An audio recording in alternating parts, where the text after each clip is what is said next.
everyone. Welcome all to the Snail Trail 4x4 podcast. If you like going off-roading in Toyotas, wrenching on Toyotas, camping in Toyotas, and maybe even poking a little bit of fun at Toyotas, and of course, hearing about how fantastic pulling motors are in Toyotas, then this is the podcast for you.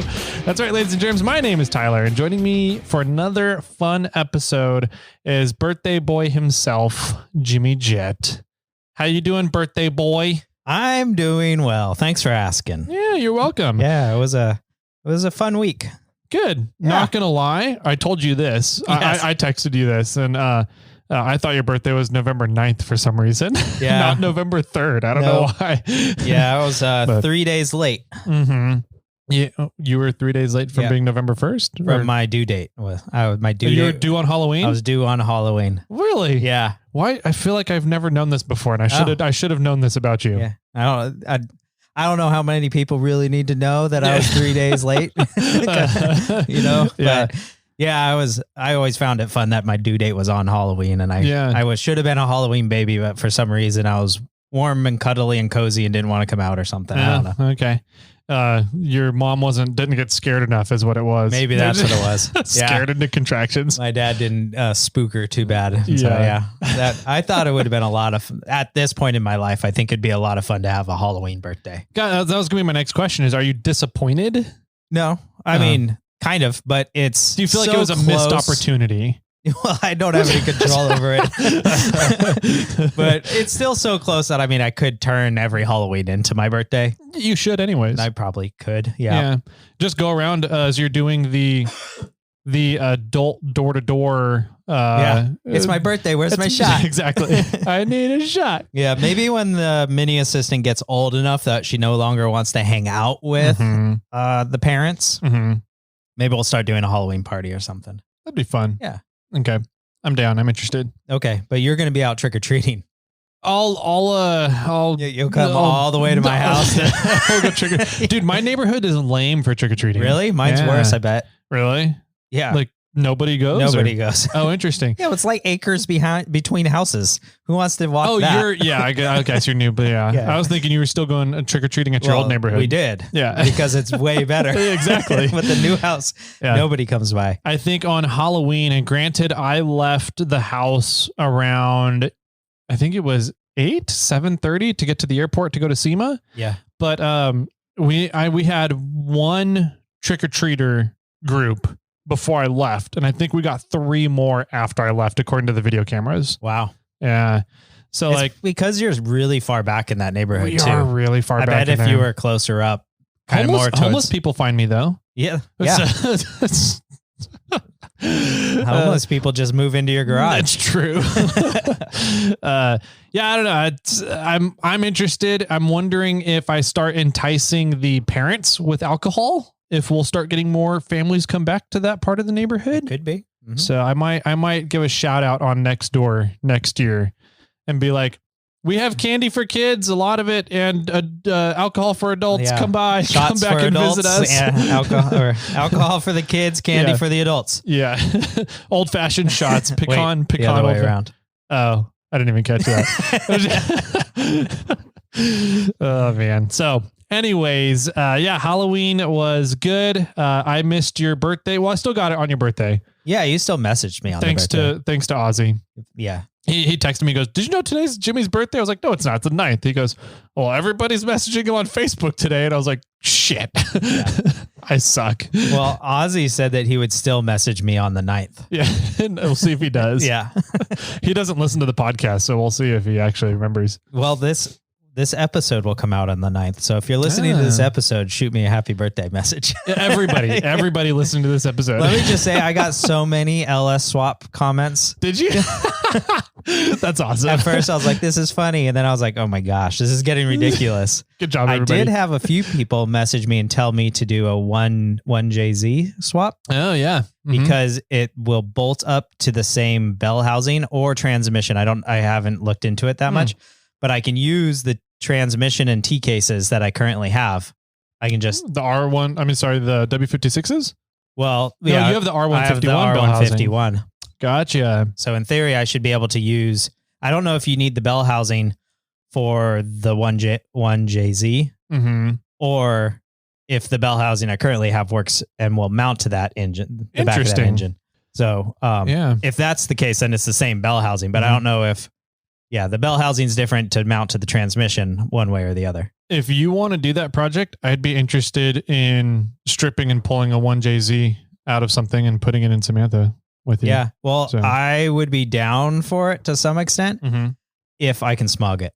Oh, I keep forgetting. I think I keep I have it in my mind that you're just going to green sticker Samantha and it's going to be a green sticker project. It should be. Yeah. I should be doing that. So I don't know, but I don't want it to be. And really what I guess my question kind of is I want to know what because the 1JZ is the 4.7, right? Yeah. So the 1JZ came in a 4Runner, the 4th gen 4Runner. Yep. So is the 4th gen 4Runner in the same weight class as a Toyota mini truck? It's a good question. The first gen Tundras might be. They were a 1/4 ton pickup. I don't think they were half tons yet. So if that's the case, then I should be able to smog it. Yeah, true. So it's just something I need to look into. Yeah, we need to look up the engine classifications on those vehicles. Technically, I have one of those engines in the shop right now. Yeah. It just has blown head gaskets and I have nothing else for it. So you'd have to get a full build kit for it. I was at some point, I wanted to build like a little loungy area in the shop so I could, if people came over, they can kick back on a couch and have a coffee table. And I wanted to build the V8 Tundra motor into the coffee table setup. Yeah, I think that would be fun. I do have an idea though. How quickly do you think we could pull a 4.7 engine? You and I within the middle of a night. Oh. Well, do we need to unclip everything or can we just cut wires? Preferably unclip because I don't want to have to redo all the wires. Yeah. I don't know. It would take us 4 hours, 5 hours, maybe. If we're like meticulously unclipping things properly and labeling them. Okay. So how long does Hussman sleep each night? How many hours does he? Is he a weird sleeper? We can't take his. Why not? Because there's a possibility that when he buys a big tow rig, I might buy, I think that's his Tundra. I think that's Brian is its name. Oh, is it? Yeah. Might buy Brian. Might buy Brian and turn it into a family rig. Gotcha. Well, okay. Never mind then. But I mean, I guess if we do take it, he would have to he probably might not pay to fix it and want to sell it to me. Yeah. And I'd already just have an engine for it. I don't know what happened to the engine. We'll just buy the body. Or he'd fix it. And then by the time it comes around, I could just get it. There you go. Yeah. So either way, it might be a win-win for me. Okay. We'll have to plan this one. Well, we'll talk about this off air. Yeah. Anyway, so where were we? What are we talking about today? We were talking about Halloween and my birthday. Gotcha, your birthday. So, because it is Jim's month. It is Jim's month. Oh, I was going to ask what was in this box. I'm not going to tell you. Okay. You have to dig in and find out. I have to dig in and find out. So this is a Jim's month present. I got a lot of poppy baggy thingies. Those are loud when they pop. Those ones are. You got me some Crocs. Neon yellow Crocs. Too funny. Oh, I think this one's for me. Oh, you had more than one? Oh. No. Hey, this was supposed... The fuck is this? Did you talk to the assistant? Yes. I was like, how did you know my size? I sized you up, big boy. Yeah. Oh, man. All right. I might as well... Let's try them out. Do it. Do I need to get all those like things that you pop in? You have to get the Crocs flare now. Yeah. Is that what it's called? Flare, a Crocs swag? Crocs flag? Crocs, whatever. All I know is the mini assistant has like some, they're like ice cream cakes and ice cream, or snow cones and some stuff like that. Okay. Not bad. They look ridiculous. The bright yellow. They're like neon yellow. That's funny. Wow. Okay. They're comfy. They are comfy. It's surprising. It's really annoying how comfy they are. All right. I might be, I might have my new camp sandals right here. And what would be great about this is they're so bright, I'm never going to lose them. It's true. Yes. Yeah. Awesome. Anyway, so well, thank you very much. You're welcome. They're made in Mexico. Cool. Cool. They're so stupid. The shoes are dumb. They're Shoes aren't dumb. These shoes are dumb. Yes. But anyways, I think sandals is really all you need. You just need a layer of leather between you and the ground so you don't hurt yourself. But these are comfy. Yeah. Annoyingly comfy. All right. Well, yeah. Anyways. Well, thank you. You're welcome. That's awesome. Mm-hmm. Yeah, we had a... You're still laughing about it. They're ridiculous. Oh, my God. Anyways. All right, let's move on. Yeah, you need a light bar for them. Just FYI. Oh, yeah. I need all those mini gas lights. Tanks and lights. Little winch. Yeah, a little winch on one. Oh, man. Lee, get on that 3D. Model me some croc flare. Yep. Cool, man. Happy birthday. Thank you. I'm curious to see what you do with them and what you think after having them for a few days. Yeah. I'm going to wear them around the rest of the day. Cool. Let's see. So today's Thursday episode. Yes, it is. November 9th. Happy second birthday. Thank you.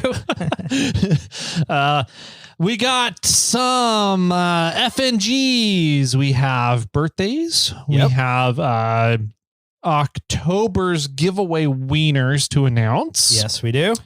And let's see, what else did we have? I think that was it. We have a couple of reviews to do.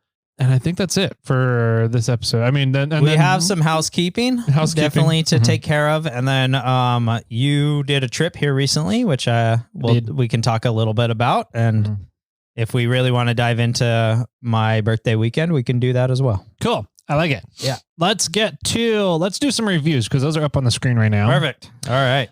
Brian, super producer Brian, sent them over. And so we left off here.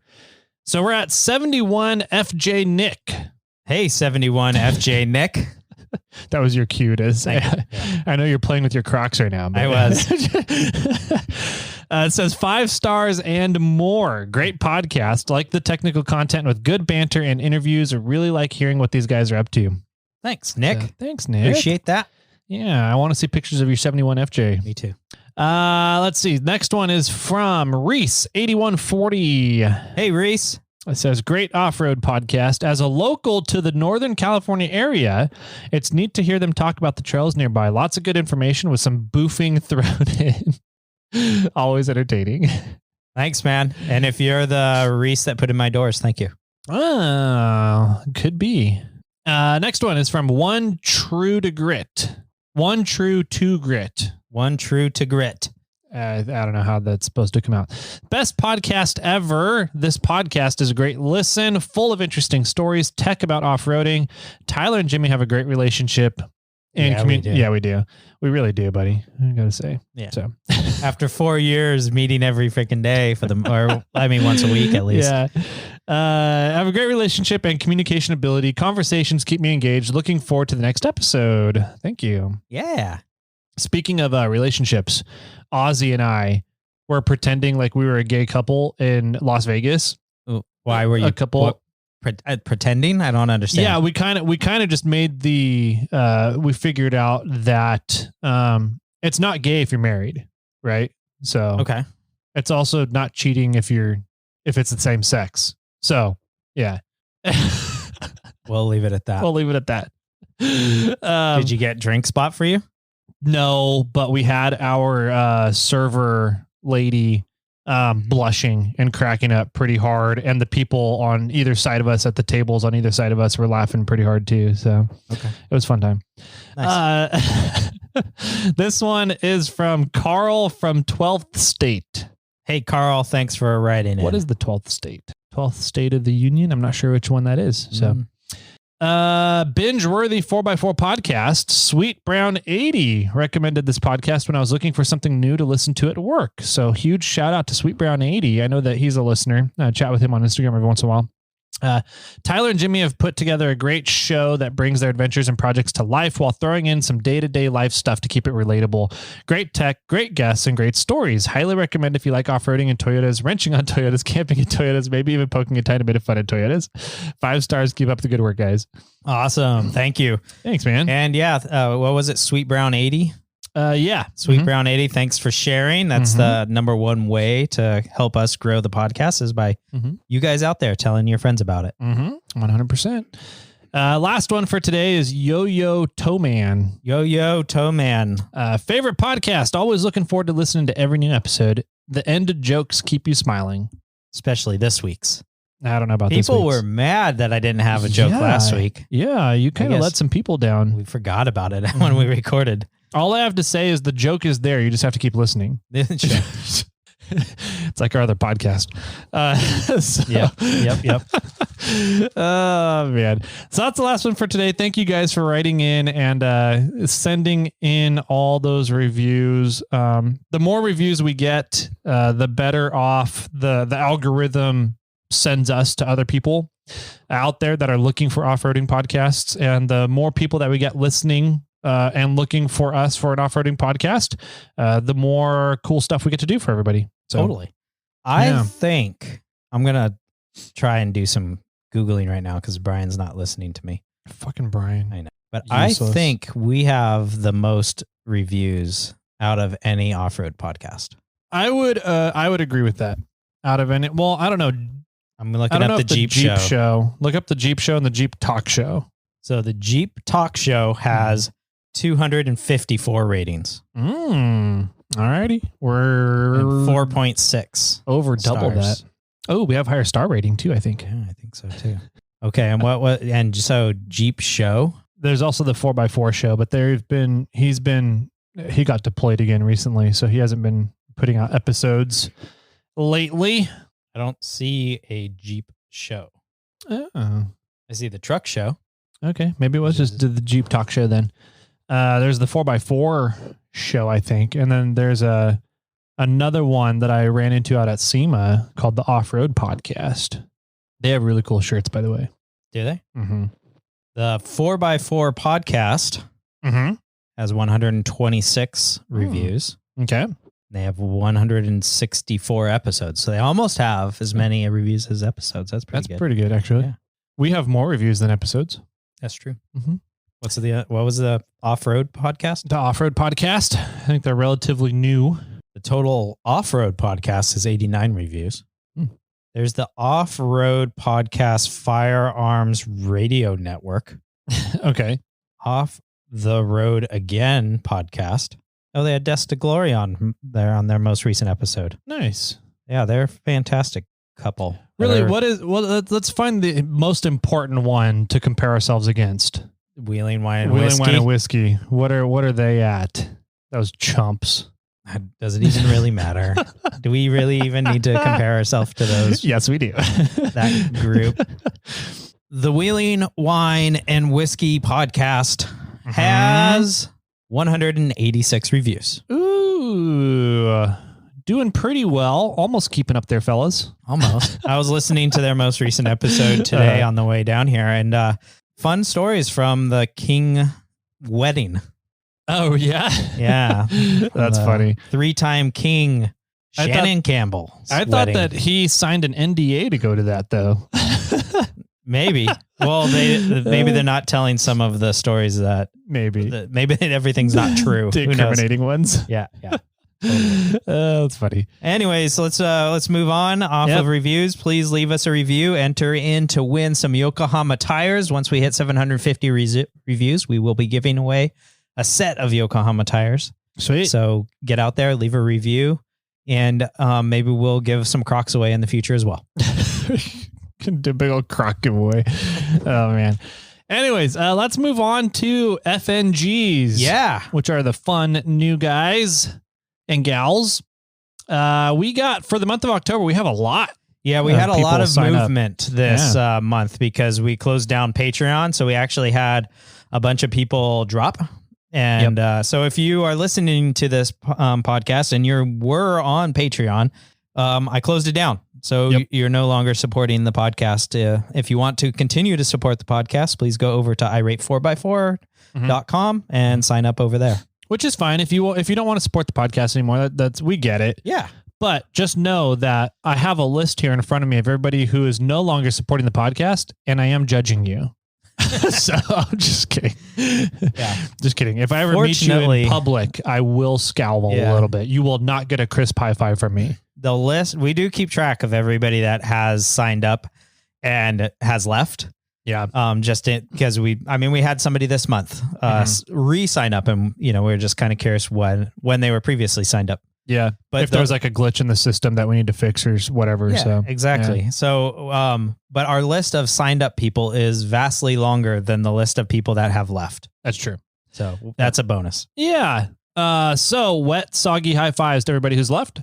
And to the FNGs, the new people, nice crisp high five coming in for you. So we have Brandon Duncan. Hey, Brandon. Welcome to the club. Welcome aboard. Mr. Cody Harris. Hey, Cody. Mm-hmm. Mr. Logan Zabadi. Hey, Logan. I'll just stick with that one. Yeah, just you're Logan. You don't have a last name anymore. Mitchell Deerfoot. Hey, Mitchell. Thanks a lot. Nathan Dillport. Hey, Nathan Dillport. And Nicholas Ramsey. Mr. Ramsey. Thank you. I wonder if he's related to Ramsey III. Rob Bouchard. Thanks, man. Sergio Rodriguez. This is the gentleman that was signed up a few months ago. Just signed up again. Thank you very much. Yeah, Sergio, get in touch with us and let us know if that was intentional or if something happened. That way we can keep your birthday... your original birthday if you still want it. So otherwise, you're an FNG now again. Wayne P. This is the Thai boxer. He's a Thai boxer? Yeah, Thai boxer? Thai boxer? From all the way from Canada. Ah, nice. So, and you know the deal, Wayne, but I'll just say it for everybody else out there. If you are international or out of the lower 48 states and you sign up for the gift box tier, which Wayne did, we'll cover costs to get it, what it would take to get it across the country. And then you have to pay the additional to get it to you. Yep. So, welcome aboard, Mr. Wayne P. The Canadies. He's Canadies. He's Kennedys. Yeah.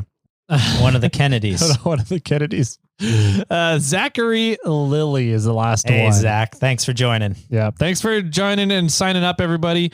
A lot of these guys, people signed up on the gift box tier, so they're going to be in for a treat when it comes to Tyler's box. Yes. In April. We are already working some deals out. We're figuring things out. And if it all works out the way that we kind of have it planned, it'll be a really cool gift box. I think it'll be really cool. It's going to be the gift that keeps on giving. Yeah, actually. Yep. So, hopefully you guys all got signed up for the gift box. If you want to be included in for April. So it's going to be a really fun one. Let's see. Birthdays now. So those are FNGs. So now we go to November of 22 for 1 year birthdays. We have Russell Philippi. Happy birthday, Russell. Megan O'Neill. Hey, Megan. Ryan Marley. Mr. Marley. Thanks, man. Brandon Caro. Hey, Caro. Matthew Beal. Point. And the guy that you're not allowed to hang out with anymore. Dylan? Yeah. He messaged me the other day. Did he? Yeah. I was like, I don't know if I'm allowed to even talk to you, Dylan. Yeah. Did you get gout when he messaged you? Almost. You could feel it flaring up. Yeah. Some crystals were arriving. Yeah, yep, exactly. I was like, we got to keep this conversation short. Happy birthday, 1 year birthday to those group of fine people. Welcome to the club, the Jim's Month Club. Yeah. 2 year birthdays. We have none. Whoa. 0. Nobody likes me that year. Yeah. 3 year birthdays. We have 3 awesome people. Okay. Rod Littleton. Mr. Littleton. Yay. Austin Stanley. Oh, Austin. How's it going, man? And Mr. Land Rover himself, who likes to roll over and put his Land Rover to sleep. Donnie the Land Rover sleeper. Yep. Donnie, Don, and Donison. Donnie, Donison, Donner. People? Donald.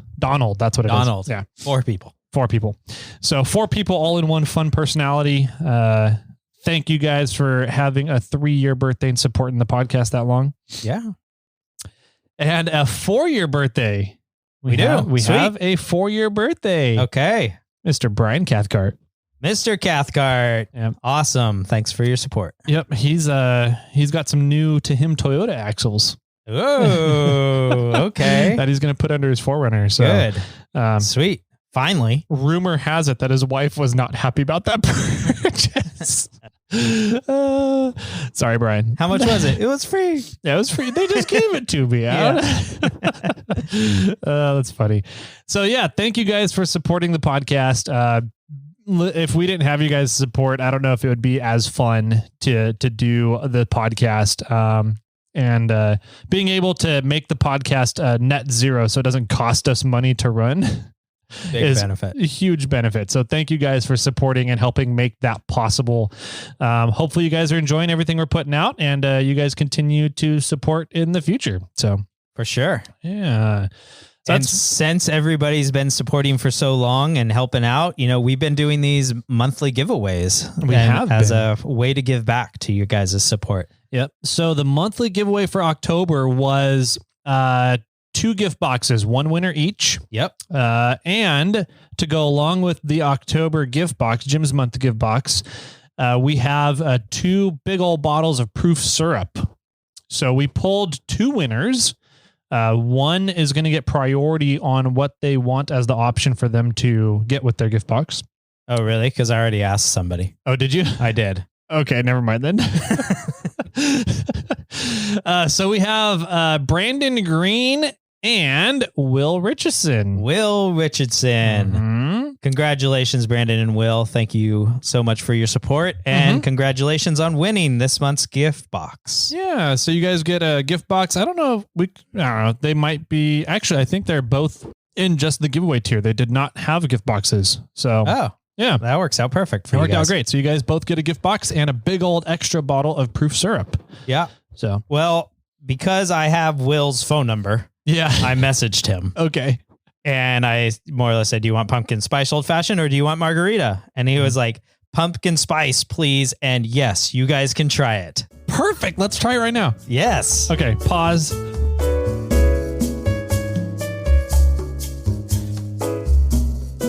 All right. So we took a pause there. We're back. We got our studio fridge back. Yeah. So that's exciting. We put all the Thanks, studio. MFers. Yeah. Thank you, MFers, for finally cleaning that. Jerks. Yeah, we put all the studio whiskey in the fridge and a couple of the Snail Trail lasered glasses, whiskey glasses, into the freezer in the fridge. So they're all nice and cold and frosty. Yeah, everything's frozen right now. Yep. So we did the tasting with the proof syrups earlier using the chicken cock whiskey. Yeah. So we pulled the chicken cock out of the fridge, and we're going to use it again for this pumpkin spice old fashioned. Yeah. So the pumpkin spice mix is a 4-to-1 ratio. So 4 parts your favorite whiskey, 1 part. I feel that, pumpkin spice. Yeah, thank you. I feel that these bigger bottles are a different ratio than the small ones. The small ones. Interesting. Yeah. Cause the small ones at home, they're all 2-to-1. Yeah. And then this one was 4-to-1. I haven't gotten. Yeah. We have the 4-to-1 Sazerac. Okay. Or the Sazerac's 4-to-1, I believe, also. Okay. Interesting. I think I didn't pay attention to the whiskey mule that I had because I have the big one of the mule, and I made a whiskey mule the other night, but I didn't look at the ratios that they recommend. So cheers. Let's see how the pumpkin spice is about. All right. Interesting. I'm not getting necessarily pumpkin out of it, but it is sweeter. Definitely sweeter. Yeah. I get pumpkin, but it's subtle. It's not in your face as I expected it to be. Yeah, it's definitely not in your face. Oh, now I'm getting a little pumpkin.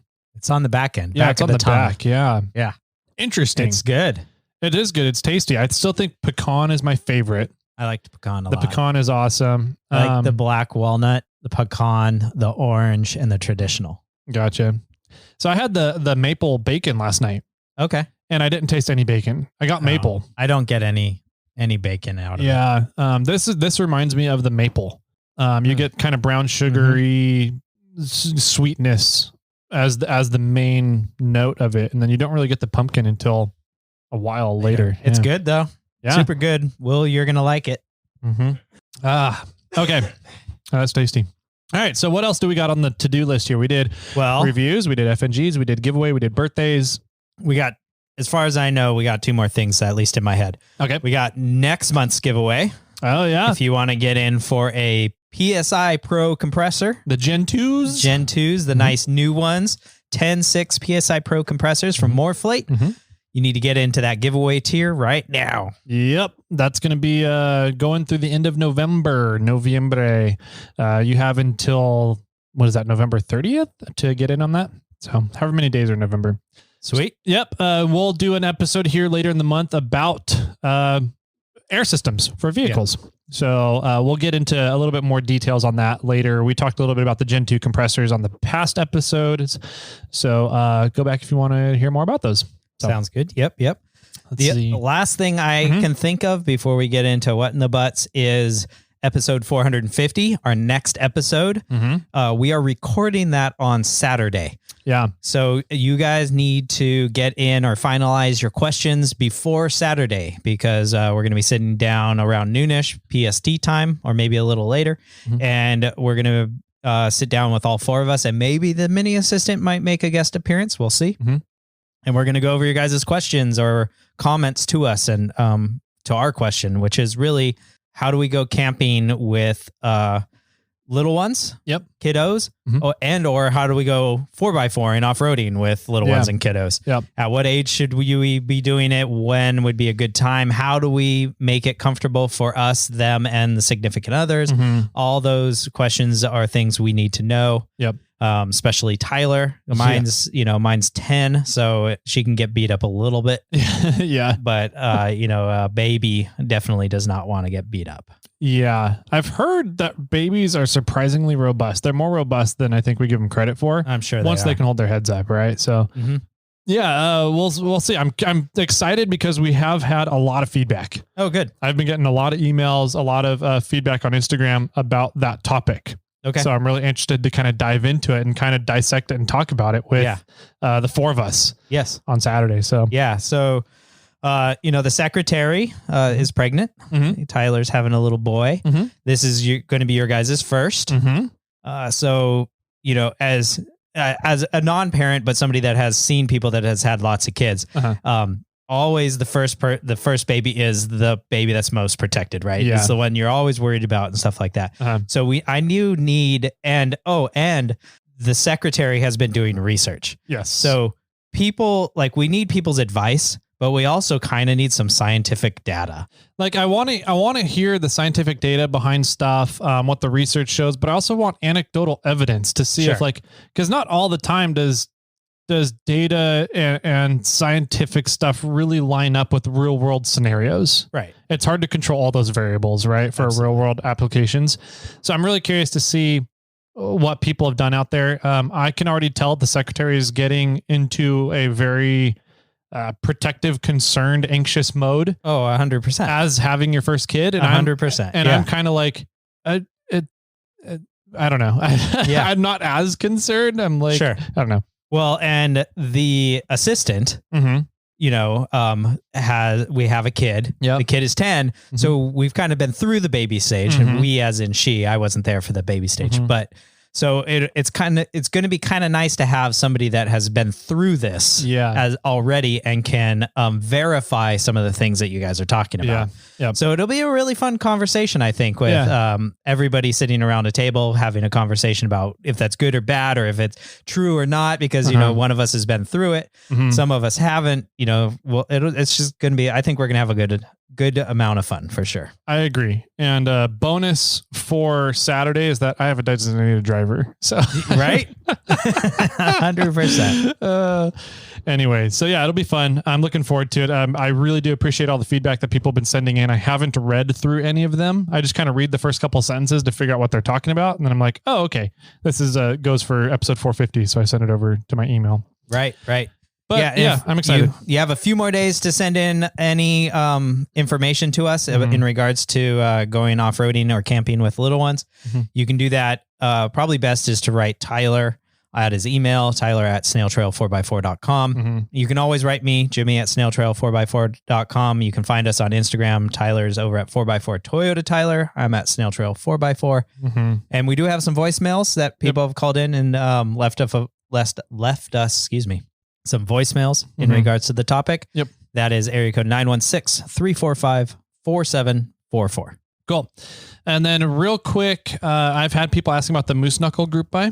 Oh, okay. Yes. So the way that Moose Knuckle wants us to put everything together is they literally essentially want me to process everybody's orders for them. Okay. Right. I need to get shipping info, billing info, exactly what everybody wants, and then contact info for how do putting in the order, and then have me essentially pay for it all and then have everybody pay me back.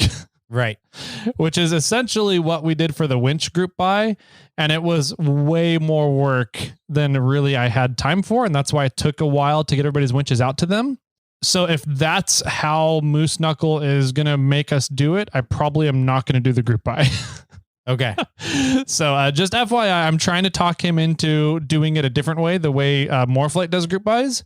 And we'll see if he goes with that route. If he does not go with that route, then we'll either need somebody else to step up and take over to do all that work, because I just don't have time to do it. Or we're going to have to cancel it. Okay. So let me know if anybody's interested in doing all that work, and we'll see if we can move forward with it. So sounds good. Okay. Let's see. So that's it. I think that's all the housekeeping. Okay. Sweet. So, we can cover, I have 3 kind of topics to talk about. But I think that they'll go fairly quickly. All right. The first one is SEMA. Yes. So I went out, we took Ozzy out to SEMA, with me in Vegas. So we went there Tuesday night, is when we flew in, and we flew out Friday afternoon. Okay. And we didn't even go to the show on Friday. We were both kind of burned out and in pain from walking around. Yeah. So, I was talking to a friend of mine, and they're like, oh, well, we could probably just go for 2 days. I'm like, well, you won't get through the entire show in 2 days. yeah. He's like, seriously? Yep. Yes. Yes. Even 3 days, I don't think you can get through the entire show. Mm-hmm. It's massive. There's an immense amount of walking. There's a lot of walking from one spot to another. It's hard to organize yourself to go like, oh, I need to hit this area first and then this area second. You know, you'll get called in a different direction to go all the way across the whole entire center for some random deed. Yeah. But yeah, so there's definitely a lot of walking. So Friday, you guys just sort of relaxed, flew out. Yeah, we essentially went over to the airport in the morning once we checked out of the hotel, and then hung out at a restaurant bar at the airport and worked on emails and stuff. Got it. Yeah, for and had 4 an hours. espresso martini. The 2 of them. Yeah, they were good. Is that when you guys were gay? Yeah, no. Okay. Well, that we were then as well. But Okay.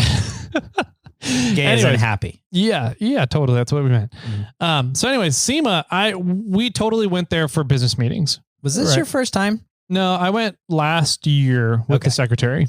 Got it. Right. So, but we went this year mainly for business meetings. I wasn't going to go this year because I wasn't super impressed last year with SEMA. Okay. I mean, there's a lot of stuff to look at, but it wasn't a lot of stuff that was like, oh, that's really new and exciting. That's a great idea kind of thing. It's more of the same old stuff that's been around the off-road and automotive industry for a while. Yeah, it's where a lot of companies go to show off, but you already know what they do. Because of social media, companies are really good about showing off new products already at social media. So it's not like SEMA is the big launch product place like it's always been in the past. Right. So it was just kind of like, so I wasn't going to go this year. And there's no, maybe that changed this year. We can talk about that in a little bit, but it's also not primarily customer based. True. Right. It's a very business to business organization or event.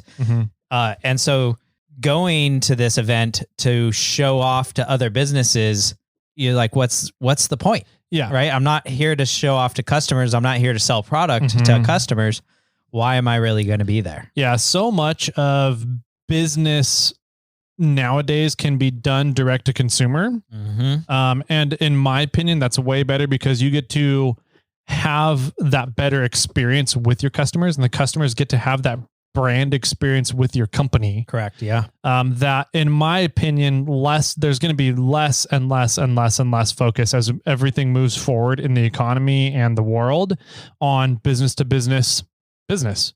Okay. I think that there's still definitely a place for business to business sales, and just creating distribution networks. But when it comes to, I think that brand experience is the most important thing for a company, and making sure that your customers have a good experience with your company, your brand. Sure. Mm-hmm. And if you're doing retailers don't care about your brand. They just care about what profit margins they make from your brand. Right. And so they're just looking for the quick sell. And a lot of times retailers won't ensure that customers have a good experience with your brand. So, yeah, I still think there's a time and place for B2B stuff, but I think it's going to be diminishing, and over time it will disappear. Okay. Interesting. So with that being said, SEMA, in my opinion, is not a big focus because it's not consumer focused at all. It's not end user focused at all. And so actually, they're very explicitly not user focused. Yes. They don't let customers, end users, into the show. You have to be an industry insider to get into SEMA. So they didn't have the Friday open for random people this year? They did this year. They sold tickets. I want to say it was like $100-$150 per ticket to let end users come in on Friday. And that was another reason why we didn't really want to be there. We figured it was going to be super packed, super busy on Friday as well. So I don't know how that went on Friday. All I do know, though, is that on Wednesday and Thursday when we were there, the show was fairly dead. Wow, really? Yeah. Interesting. The Overland section of the show. Yeah. It used to take up like the entire West Hall at one point. Pretty much. Yeah. At least floor. At least the floor of the West Hall. And they moved the Overland experience outside. Okay. And it was only like 20 to 30 vehicles. Wow. It was super small. Well, they moved it outside in 19 too. Yeah, they had like a whole tent outside. They had a whole massive like extra hall outside, pretty much a massive tent thing, and there wasn't a tent structure or anything, and it was dead. There was nobody out there. Interesting. Well, didn't some really big companies back out this year too? Almost all the OEs backed out. I think the only OE still at SEMA now is Toyota. Toyota was, yeah. Mm-hmm. So they got a ton of press. They did. They got a ton of press, but it's like, yeah, if you're the only OE there, then you're going to get more press, I guess. Yeah. But yeah, I don't know. It's well, I also see it in the Toyota's view or my like side of things is they're releasing a few new platforms this year. They are. So it was like, why would they back out? Yeah. Right. If they weren't doing anything new and exciting, then it they might have ditched. Yeah. Right. But they've got the new Land Cruiser coming out. They've got the new Tacoma coming out, and they were hinting at the 4Runner. Yep. So, and they were showing that X-Runner. They were showing the X-Runner. They were showing off the Land Cruiser 300 series. They had a 300 there as well. Okay. Yep. Which I'm super excited about the X-Runner. Just side tangent here, because they aren't. To my knowledge, they weren't putting the massive motor that's in the Tundra into the Tacoma, but they just did. Yep. So if that comes to market, that means I could, for the most part, I might be able to put that engine into Bobcat. You might. You just have to make sure all the sensors work. Yeah. Yeah. But that would be friggin' a 4-cylinder twin turbo. 4-cylinder twin turbo hybrid, P2 hybrid that produces, what was it? 400 horsepower and like 490 foot-pounds of torque. Yeah. Yeah. That'd be freaking nuts. Yeah, it's crazy. Anyways, okay, moving on. So that was my bird walk. So anyways, we had our business meetings, which went awesome. I'm not going to get into those. But walking around the event, I was pretty disappointed. There wasn't really anything interesting. There was a lot of trucks with really terrible welds on the suspension. There was a lot of trucks with Bluetooth drive shafts and Bluetooth axle shafts as normal for SEMA. Yeah. I even saw some pictures of people that realized they weren't going to get their drive shaft done, and they 3D printed a cap that goes over on the third member that attached to, where the drive shaft would go. Yeah. And it had a Bluetooth symbol. Oh, on that's funny. I'd missed those. Yeah. They were on Instagram. Yeah. And so I was the first time I laughed, and then I started seeing other vehicles over and over and over. And I'm like, okay, so this is a common theme now. Yeah. It's like people can't get the rig done. So now they're joking about it. Yes. Yep. So that's another common theme again this year. There was a lot of, as I'm kind of learning more about linked suspensions, working with Brian and talking with him about the 3 links on the 4Runner. There's a lot of really bad suspension geometry at SEMA. Oh, yeah. Really, really bad. Especially on the Brodozer stuff. Oh my God. The Brodozer stuff is horrendous. I'm like, you cannot drive this down a road? Your U-joints are going to break and snap and fall out. So anyways. I saw an Instagram thing of some guy that was like a sock puppet as a dinosaur. Okay. And he was like, it wasn't a picture of a person, right? It was just a sock puppet in the camera. And the sock puppet was the guy's voice.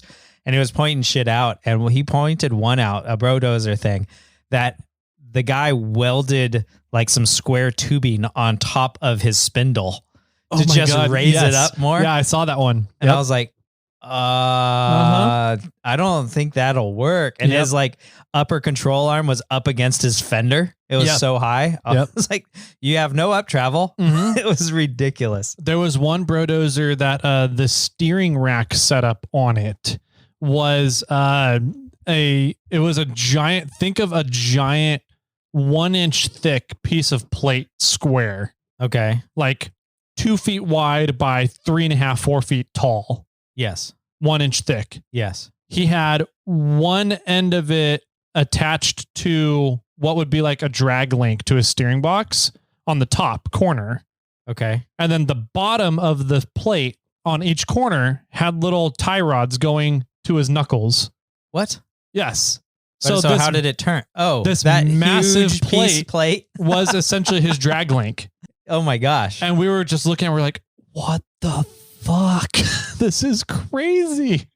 So, well, it wasn't, but it attached to tie rods on the bottom.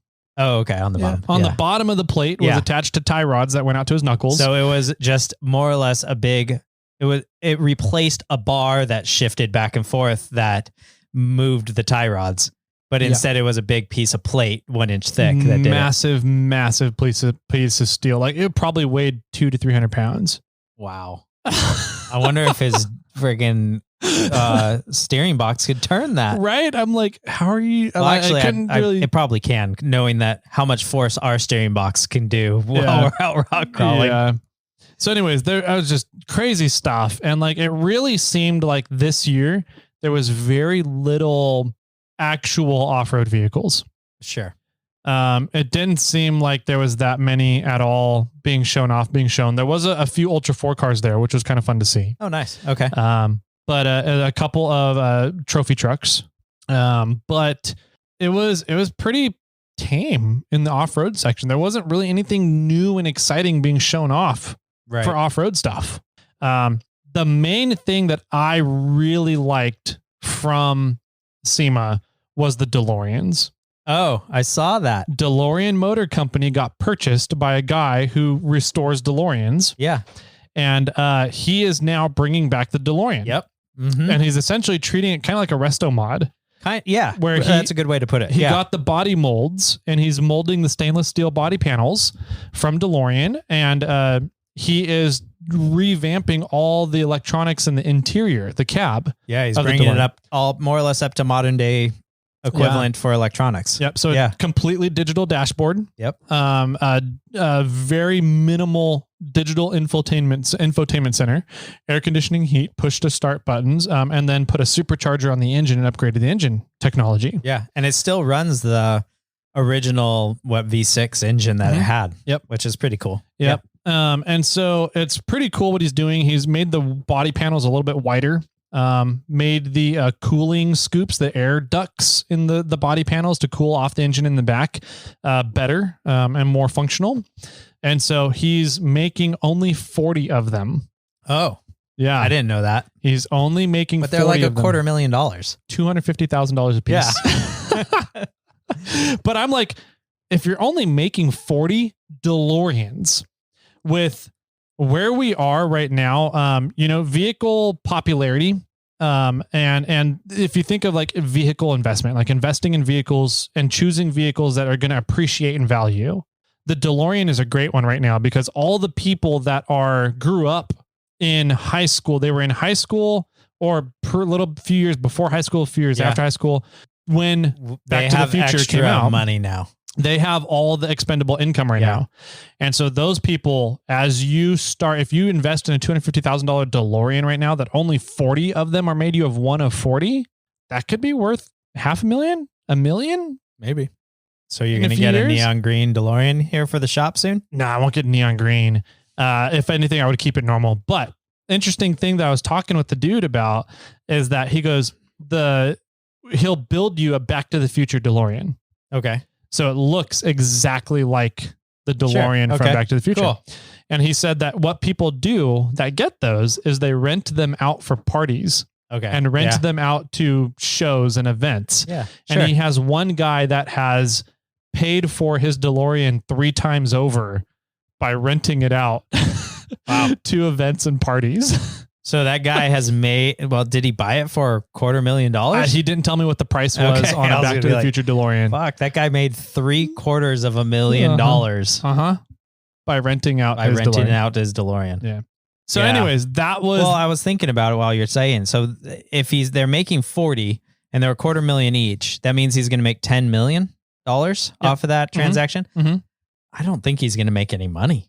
You know, that's what I'm curious about. Like, how many labor hours goes into making a stainless steel car? And how much did he buy it all for? Yeah, right. How much did he buy all the molds from DeLorean? How much did he spend on buying DeLorean Motor Company? Yeah. So he must be making some money or else he wouldn't be doing this. He says he does about 15 to 20 restores a year. Okay. So he's doing old original DeLoreans too. Yeah. So yeah. So he was fascinating. Like, I would love to. I didn't even think about trying to get him his contact info to get him on the podcast, but because DeLoreans aren't really off-roading content for the podcast, but I know a lot of our listeners are interested in DeLoreans and the whole Back to the Future stuff. So. And we're all gearheads. Yeah, true. I don't think that, I think we had, what was her name? Valerie. Oh yeah. Valerie Thompson. Thank you. Not an off-roader. Yeah. But, she's a gearhead and a world's record setter on the podcast. And, that was a decent episode for us download wise. So I think, we can go out of the box or out of the mold every once in a while for somebody interesting like that. Okay. You can probably message the guy. I'll track him down. I'll track him down, see if we can get him on the podcast. Cause that was fascinating to learn about what he's doing with DeLorean Motor Company, DMC. So anyways, that was the highlight of SEMA for me. Okay. Was the DeLorean booth and getting to see everything he's doing with DeLoreans now and what his plan is kind of for short-term future on them. Yeah. And with that said, I asked the secretary if I could buy a DeLorean and put one on order. She said I had to sell the 4Runner first. And I was like, Oh, you're finally getting to the spot where I'm at. You have too many vehicles. Too many vehicles. Yeah. What are you going to do with all these vehicles? Yeah. You can't buy another vehicle until you get rid of one. Yep. Exactly. So I'm like, okay, well, that means I can pretty much always have 5. So I've got to get one of my vehicles up and running because I'm not going to sell Clifford. I'm not going to sell I might sell the Tacoma. There's, I have some thoughts on that. Not going to sell Bobcat. I might sell Samantha in the long run. Definitely not selling Clifford, maybe selling the Tacoma. And then I have Becky. So it's like, okay, well, Becky's a lost cause. Yeah. So I need to get I probably either need to get Becky up and running and sell it or sell it as a parts vehicle. So then I can get another vehicle. Yeah. So we'll see what ends up happening. But yeah, you might be able to sell the clock out of Becky and make all your money back. Maybe. I did ask Lee, by the way, I said I need 2 of those clocks. One for Bobcat and one for Samantha. The one for the 4Runner came in yesterday. Ooh, so cool. I'm going to get it installed this week. Yeah. So that was SEMA. Other than that, like, I don't know. It wasn't magnificent to me. The Overland stuff was completely dead. I don't think any Overland companies are really coming out to SEMA. They're all going to the Overland Expos. Sure. Which was interesting to see because I was like, overlanding is a hot market right now. Yeah. There's still a lot of money in that industry. And to see 100%. The comparison of Overland Expo compared to the Overland section at SEMA, it was nothing. Absolutely nothing. It would be interesting to get Ironman 4x4's perspective on this. Yeah, it was. Yeah, that might be interesting. I did stop and talk to them and see all those guys, Fritz and Luke, and a couple of their other employees. Over there. So to see, because they go to a bunch of Overland Expos, and they went to SEMA for the first time in a long time this year, right? Like we were talking to Luke about. So I wonder what they they think, or what their thoughts were of if it was a valued move for them to go to SEMA. They claimed that it was busy in a good way because they got to talk to a lot of OEs. Apparently OEs were there and they came by the Ironman booth to talk with them about some stuff. Okay. So, cool. Sounds good. Yeah. So that was SEMA. Nothing interesting really. We ran into Dolly. Oh, really? Yeah, while we were there. And so we ended up spending pretty much half of the day Wednesday and all day Thursday with Dolly. Oh, nice. Running around with Dolly. Okay. Which was a lot of fun. So I got to go and we ran into Charlene Bauer, who runs the Ladies Off-Road Network. Oh, yes. Okay. And got to talk with her a little bit. And what was another really cool thing that we got to see at SEMA was there was a women in off-road panel on Thursday morning. Oh, so it was Charlene Bauer. Yep. God dang it. Laura Butcher, who owns Vora. Okay. Her and her husband own Vora and run Vora now. Sarah Price, who is a young racer, who is the most accomplished, most winningest female racer right now in sports, in off-roading sports. So mainly she does two-wheel stuff. She's doing the Dakar Rally this year. Oh, wow. Which will be phenomenal. That'll be awesome. See how she does. Yeah. So Sarah Price was there. Beth, I forget her last name. She owns Tread Agency. She's one of the owner operators of Tread Agency. Yes. Okay. That we went down and did the Big Bear trip with. And then there was another lady. I totally forgot her name. She was big in politics and has now come over to the off-road industry. And she's now working on getting off-road industry more involved in politics. Got it. Cool. Which is awesome. Yeah. Also Laura is the Utah Tread Lightly rep. Got it. So she's the Utah region manager for Tread Lightly. Okay. So some really, and Emily Miller was there too. Emily Miller oversees all the media for King of the Hammers, or she did. Mm-hmm. This year is going to be the first year she hasn't done it in like 15 years, something like that. But she also owns the Rebel Rally. Oh, I didn't know that. I didn't either. That's the Emily Miller. Yeah. So she's in charge of Rebel. So some really freaking awesome women from the off-road industry at this panel talking about how they got to where they are, what their experience has been in the off-road industry, and any tips and advice for people on how to succeed in the off-road industry, and for how we can get more women involved in the off-road industry. And so that was really cool to sit in and kind of watch that panel. Cool. Yeah. That's a thing about SEMA that a lot of people, I think, somewhat oversee. They don't understand how, all right, let me back up. A lot of people think of SEMA as just really cool truck shows or a really cool automotive show or really some place to go to learn a lot about tools or things, the apex side of things, right? Yeah. Mm-hmm. But they do have some really great seminars. They do. Yeah. And some really great talks by some professionals in the industry, whether it's ours or another industry out there, but almost all related around automotive one way or another. Yeah. And I don't think a lot of people take advantage of that. I agree. There was definitely not, it was from the ladies that were on the panel. All of them said more people showed up than they were anticipating. Oh, good. For the talk, to watch them give their experiences and give their advice on stuff. Good. Excellent. So that was cool to hear that they had more people there than they thought they were going to get. Dave Cole did a talk on how to set up infrastructure off grid for events. Did you go to that? We did. We showed up and Did you agree with him? It was 10 minutes after he started. And so we got there and there was only like 7 people. Oh, weird. Yeah. And I was like, this is one that I'm super interested in. Yeah. But he stopped talking off stage because there was so few people there, and he came down into the audience and just kind of sat in the chairs. Sure. And talked with people in a little semicircle around him. Yeah. And so I didn't go and join that little circle. We sat down at a table in the back and then realized what was going on afterwards. I was like, oh, we're already too late to catch it all. But that was another seminar that was like, that would be fascinating to me. Yeah. How do you set up a city's worth of infrastructure in the middle of nowhere, completely off grid? Right.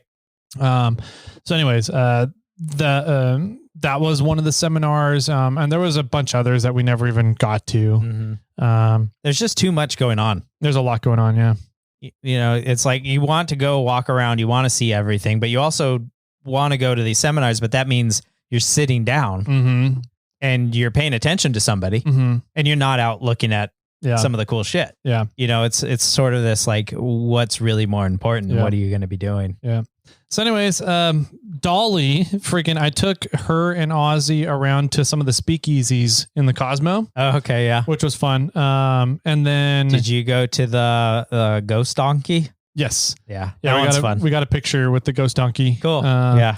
And so we went to Ghost Donkey, the ski lodge, and the it's called Beauty in Essex, which is the Prohibition era one. I didn't go to those. Yeah, the Beauty in Essex serves dinner as well, and their food is all phenomenal. Cool, it's really good family style feeding. So they bring stuff out and you just share it. So Eric wasn't there. Eric was not. Eric had to work. So yeah, Dolly was still on her like 2.5 week vacation from going down to Havasu for the Ultra 4 race, and then up to SEMA from there. Got it. Yeah. Yeah. So how did she get in? She had a badge for being industry inside from some mechanic shop. Okay. So I'm guessing some mechanic shop signed her up to go in. But it was funny because Ozzy and I were dead tired, right? Yeah. On Thursday night. So we just went back to our hotel. And then like after an hour and a half or so of getting to our hotel and kind of relaxing for the night, we saw Dolly start posting that she was out at a local car show in Vegas. So she went back out. Dang. And was hanging out with all these super young 20 somethings at a car show in Las Vegas in the middle of some random parking lot. That's funny. At like 9:30, 10 p.m. at night. And we were just like, wow, that woman, man. Yeah. That's awesome. She's hilarious. Well, so, yeah. Sounds like it was a fun trip. It was a fun trip. Business wise, we'll talk, we could talk off air about that stuff, but you know, I'm sure some good connections were made. There's some really good stuff coming from Morphlate over the next year. And it's going to be big stuff. So sweet. Yep. Excellent. Glad to hear it. Yep. After that, I got home, rested. Friday, we relaxed in the airport. And then Saturday, I went and installed all of the torque lift stuff onto the F-350. Okay. To get ready to carry the cab over and tow a trailer at the same time. Mm-hmm. So I was doing all that. And I was kind of disappointed. A torque lift is supposed to be, it's highly regarded as like the top of the line creme de la creme of tow rig stuff. Okay. And I had to modify almost every bracket I put on. Oh, no. Yeah. Jeez. In order to make it fit on the F-350. So I don't know if it's just because it's a 2023 F-350 and they haven't had a lot of them through their shop yet and a lot of people saying whether or not the brackets that they made fit on this brand new vehicle. But I was disappointed in the product that I paid for and had to set up expecting it to kind of just all bolt in. Sure. And having to do quite a bit of modifications to it all. Yeah. So that took longer than expected. I took the Hellwig sway bar and went to put on the sway bar onto the truck. Beefed up, really nice sway bar. That fit in perfectly. But when I was removing the old sway bar, I broke 2 of the bolts on the sway bar brackets. Yeah. On a brand new vehicle? Yes. Well, how did you do that? Why? Half-inch impact. Oh. Rather than taking it slow, I just zooted them out and snapped the bolts right off. So that took me an extra 2 hours to get those 2 little 5/16 bolts out of the bracket. But everything went on, finished it all up. That stuff is heavy. I put on the tie downs, the camper tie downs, and the Magnum 30K hitch. Wow. Okay. And the Hellwig sway bar. And that stuff is all heavy. That hitch, man. I bet. Is it a 3-inch? It's a 2.5, but I pulled off the stock 3-inch. Oh. And it's all the hitch and the side brackets that attach to the frame rail is all one piece. Yeah. So it was heavy. The torque lift Magnum 30K hitch is 3 pieces. So 1 side plate for each frame rail, and then you fit the crossbar in there. Yeah. So it was more manageable, but still that was a big project to do by myself. Sure. Got that all done Saturday, and then Sunday I've been having the overheating issues again in the 4Runner, which is really weird because the cooling system is all working. And when I infrared everything infrared's in spec, but the ECU says that the engine is running hotter than what the thermometers are saying. Sure. Yeah. So what I think has been going on is that the crossover in the back of the engine, because my engine is pushed back into the firewall so much that crossover just has no way to get the air out from the back of the engine block. Yeah. So it's having a similar issue that all the 3.0 motors have. Right. When that crossover pipe heats up the 5th and 6th cylinders and blows the head gasket there. Yep. So I'm like, I need to do something about it before I blow a head gasket, because the engine coolant temperature sensor is in the back of the block right there. The hottest point of the engine block and the coolant flow, that's where the engine coolant temp sense is. So I'm like, I think that the crossover is heating everything up with ambient temperature. So I wanted to wrap that crossover.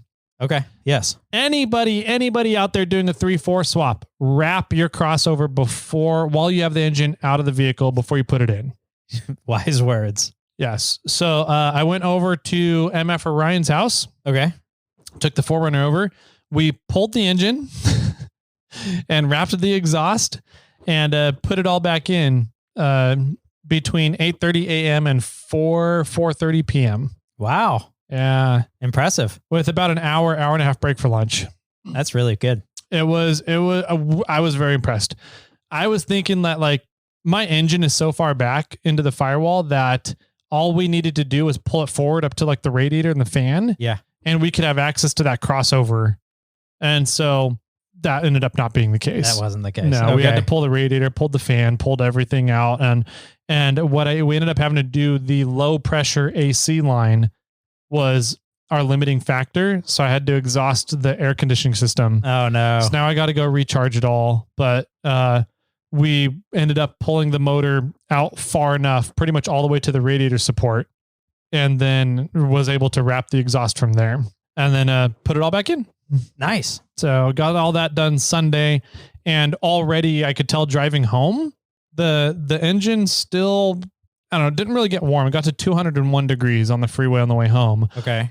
But in letting it cool down during just like regular driving, it just dropped temperatures quick. Okay.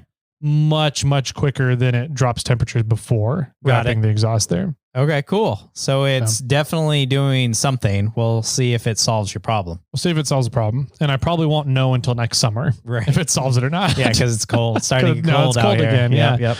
So anyways, that was my whole week. SEMA installing all the stuff on the F-350 for the cab over and getting the hitches and everything set up to tow with it as well. And then wrapping the exhaust on the 4Runner by pulling the engine. Dang. Yeah. Busy boy. Yep. And that was it. So what did you do? Oh man, let's see. So we did trick-or-treating and everything on Halloween. I sent out a fun Instagram reel on Snail armor that I created with I made a custom Halloween panel. And tried to do a little bit of teasing leading up to the video. And then I had a professional photographer guy that got a panel from me, and I said, "Hey, I need some help with a video. Can you help me out?" And I was like, my whole concern was like, I'm going to be shooting this video at night because I want it to be dark. He's like, my camera it doesn't matter. My camera's good. Like, well, we got that covered. Like, that's not even a concern of mine. I was like, okay, well then, sure, then we're good from there. So that was fun shooting that little video and getting that out and getting some eyeballs on it. Trick-or-treating with the mini assistant was a lot of fun. We went over to one of the friend's house and went around that neighborhood, and she got pounds of candy. Actually, I meant to bring some more in. So yeah, I forgot. Let's see. And so that was Tuesday. And then it was sort of a normal week for us. I had some catching up to do on panels, and I had some custom etching to do on panels that took a good solid day or day and a half. And then I did a little bit of cleaning in the shop and organizing in the house because we were going to have a party on Sunday for my birthday. And then we're having you guys over on Saturday. So we're kind of trying to get the house a little bit more organized. And then Friday was really low key. The mini assistant went over to her dad's house, and it was actually my birthday, but we were just like, it's the end of the week. It's been Halloween. We're tired.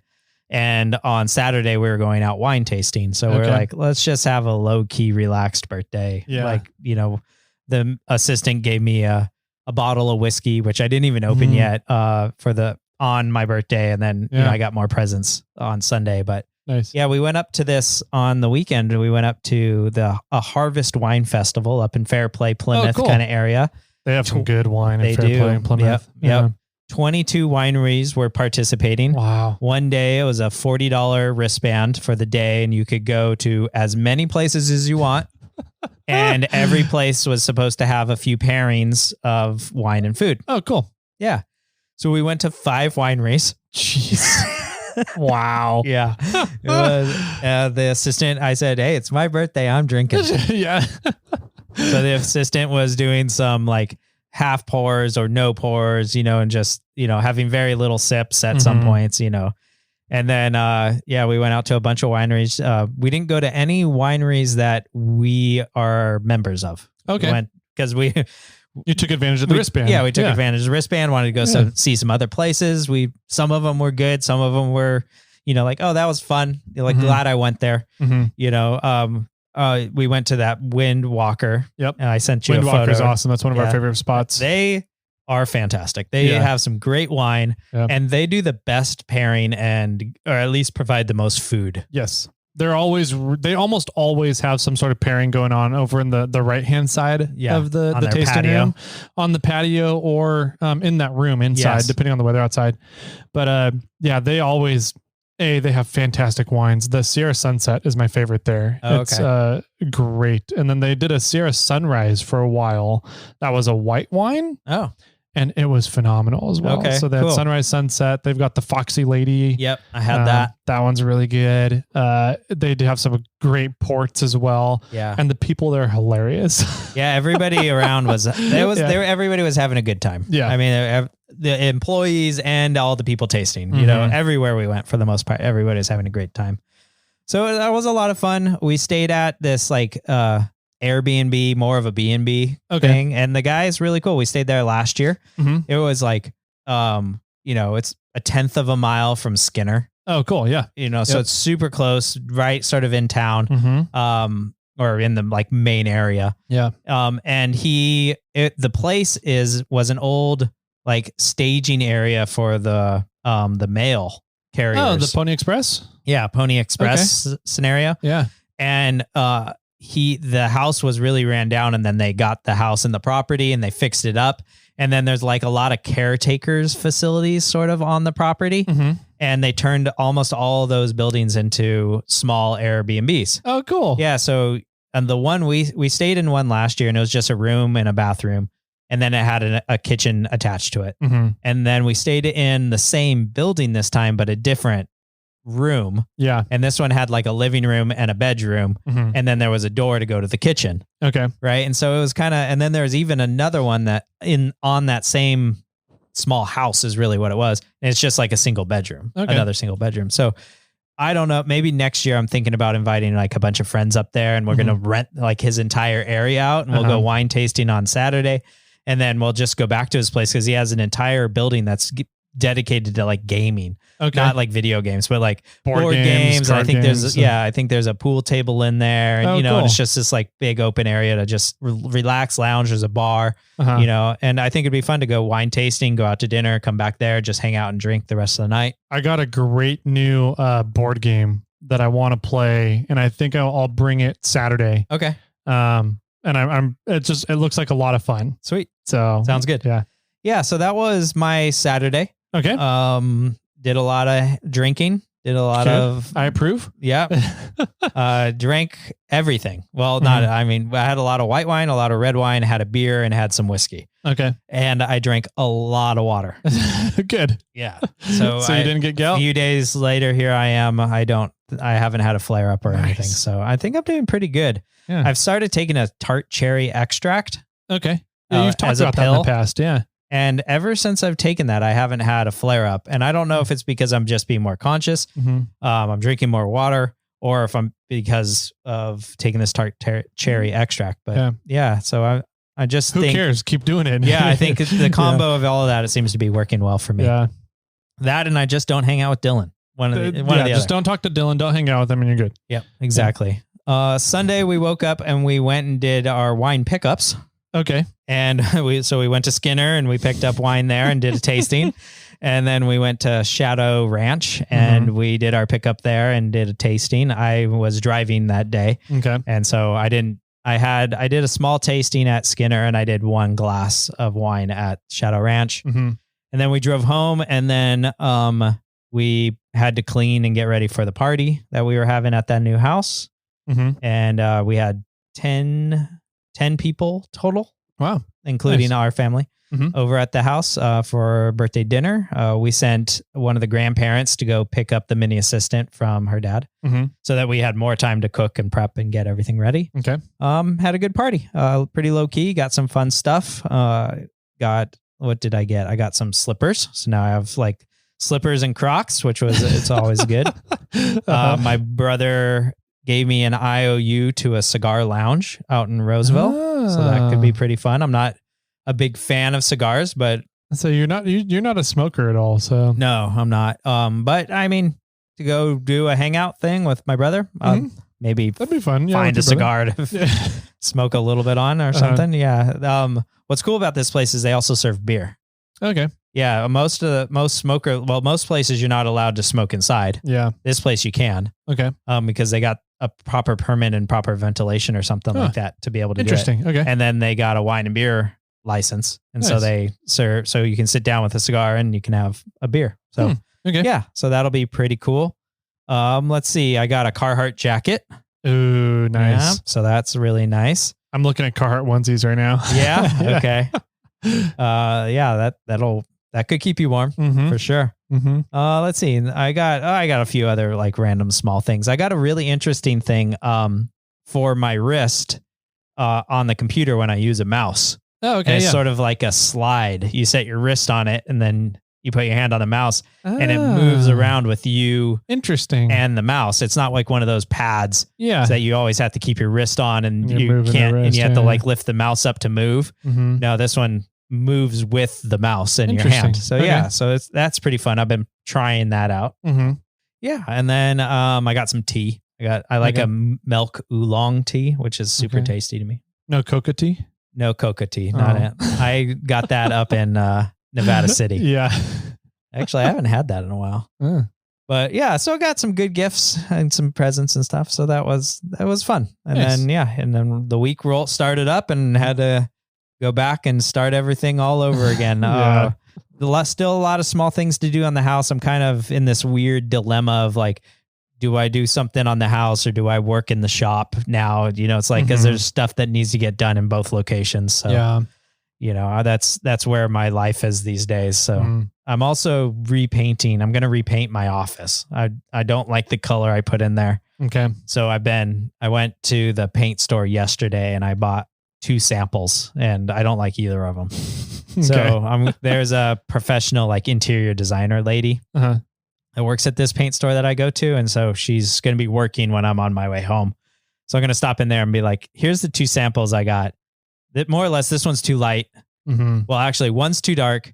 And the assistant says one's too baby poop looking. Okay. So because it's sort of a greenish color. The one that's green, the one that she doesn't like is called a cocktail olive. It's sort of like a light colored olive. Okay. So I want to find something more, I want a little bit more darker than the cocktail olive, but the other one's too dark. So I need to have that one less. And I'm halfway tempted just 50-50 them. Yeah. And see what comes out. But yeah, so I'm hoping to have the office painted by the time you guys show up. Okay, cool. Yeah. Oh, sweet. And I cleaned out the garage, a side of the garage so the assistant can park in it. Okay. The assistant came home on Friday on my birthday and my mother gave me flowers like to put on the house for the party. So I put flowers on the kitchen table in a vase and I cleaned out the garage so the assistant could park in there. And she comes home and she goes, is it my birthday or is it your birthday? Like you're doing, there's flowers and I can park in the garage. And I was like, oh no, it's my birthday. Yeah, this is actually for my parking and my flowers. Yeah. I didn't say you could park in my garage. Yeah, F off. That's what she said. Yeah. So, cool, man. Yeah. Nice. Glad you had a good birthday weekend. Yeah, thank you. It's going to be a good month. Mm-hmm. Yep. We got some fun things planned the rest of this month. Mm-hmm. We got some good episodes. We've got Thanksgiving coming up here, which, typically we do on Thanksgiving. I think we do a short thanking episode. So I think we're planning on doing something like that. We have the Black Friday special coming up. So that'll be fun. We got a good week or a good month ahead of us. Jim's month's going to be fun. Sweet. I like it, man. So you guys, if you have any feedback for us for the episode, we explained how to get in touch with us earlier on. So go back and hit that rewind button if you want to figure that out again. Yeah, or it's all in the show notes. It's all in the show notes too. You can check that. And I guess that's it, man. I'm looking forward to Saturday and getting to go over anecdotal evidence and some researched evidence about taking kids camping, off-roading, hiking, everything out into the outdoors, right? Yeah. So I'm looking forward to that, and I'm looking forward to some of the other episodes we have planned for this month. So keep your ear holes open, send in those reviews over on Apple Podcasts, and let us know how y'all are doing out there. Jimmy, any final words for everybody to end the episode? Round 2 on some pumpkin spice. I'm down for that. And with that, my friends, keep crawling.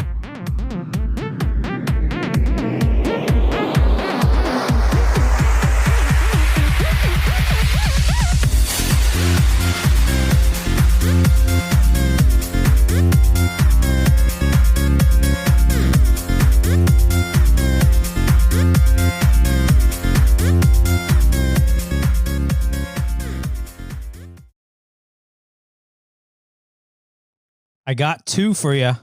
You got 2? I got 2. You got 2 for, okay, I'm ready. 2 of them. How did I get so lucky? I don't. These ones aren't. I don't know. I wouldn't say that. Okay. Top quality. Okay, kind of like my employees. Okay, we'll go with that. Okay. What did Dad say when he was asked to say grace? Grace? Yep. Okay. Jesus Christ. Okay. This one's along the same lines. All right. All right. Let's see if you can get this one as well. Where did the Pilgrims stand after they landed on Plymouth Rock? Plymouth Rock. Close. Oh. That would probably work. But okay. On their feet. Oh, okay. They stood on their feet. Gotcha. Yeah. Whatever. You were almost there. I like mine answer better. Oh, all right.